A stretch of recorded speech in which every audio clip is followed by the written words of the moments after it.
Hello and welcome to 5-10. Today we're going to be talking about subtracting decimals. Now, there's not a whole lot different from subtracting to adding decimals. You just have to remember, line up the decimal point, it's all the same. But I just wanted to kind of specifically talk about a few things so that we kind of understand everything about subtracting decimals.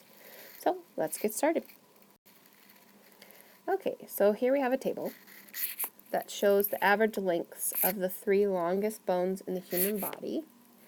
The three longest bones are the femur, tibia, and fibula. Okay, so if I'm going to subtract, it says how much longer is the average femur than tibia. So we have extra information. We don't need to know about the fibula. Okay, so I'm subtracting 19 and 8/10 from and 16 and 9/10. So I'm taking 16 and 9/10 away from 19 and 8/10.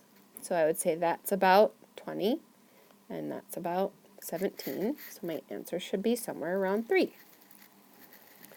Okay, so if I'm subtracting, I need to line up the decimal points. We only do this for adding and subtracting. So only 2 times we have to line up those decimal points, so we care about them. We care about them in multiplying and dividing, but we just care about them later. But anyways, so first I'm doing 8 minus 9. Now I'm still seeing people that are telling me 8 minus 9 is 1. No, we cannot. If I have 8 apples, I cannot give 1 to each of my 9 friends. I have to ungroup the 9, and that becomes an 8. And then my 8 is an 18, because I'm getting 10 more. 18 minus 9 is 9. And please do not pay attention to this extra subtraction sign. I don't know where that came from. 8 minus 6 is 2. 1 minus 1 is 0. So the average femur is 2 and 9/10 inches longer than the average tibia. So because subtraction and addition are inverse operations, we can check by adding. So I can add 2 and 9/10. 16 and 9/10 plus 2 and 9/10, and I should get 19 and 8/10. Let's see. 9 plus 9 is 18. 1, 6, and 2, 6, 7, 8, 9, and 1 plus 0 is 9. Okay, checks out. Now, I'm noticing a lot of kids are not choosing to check their work, which I get it. You can get more done.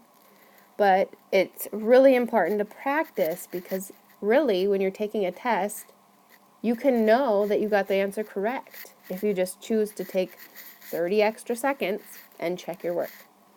So please remember, we need to be practicing that and get in the habit of that, because then you don't have to wonder, did I get it right? Did I do anything wrong? You know if you did it right, or you can catch yourself if you did something wrong. So it's very important to check the work. Here we go. We are going to subtract 4 and 78/100 from 6 and 3/10. 6 and 3/10 is about 6. 4 and 78/100 is about 5. 6 minus 5 is 1. Okay, so now this is 6 and 3/10. But what you can do is, they say, use a fancy word, annex, which I was corrected, means to add to. Okay, so we can add a 0. Because that does not change. If I have 3 dimes or 30 pennies, I have the exact same amount of money, 30 cents, right?